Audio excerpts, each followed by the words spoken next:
Hi everyone, in this video we will show you how to link your bank account in Tamara online. First, add your items to the cart and proceed to checkout at a store that supports Tamara. Select Tamara as your payment method. During the checkout process, you may be asked to link your bank account to your Tamara profile. A secure connection page powered by LeanTech, Tamara's trusted banking partner, will open. Now choose your bank from the list of supported banks. In the UAE, many major banks are available. In Saudi Arabia, supported banks include Al Rajah Bank, Alima Bank, Arab National Bank, and Saudi Investment Bank. If your bank does not appear in the list, you won't be able to continue with the bank linking process.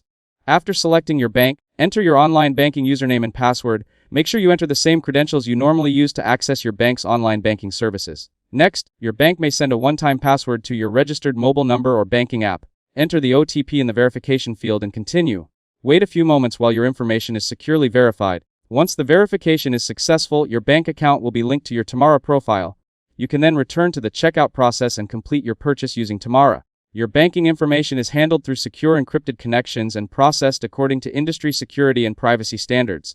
If this video helped you out, don't forget to leave a like and subscribe to the channel. Thanks for watching, and I'll see you in the next one.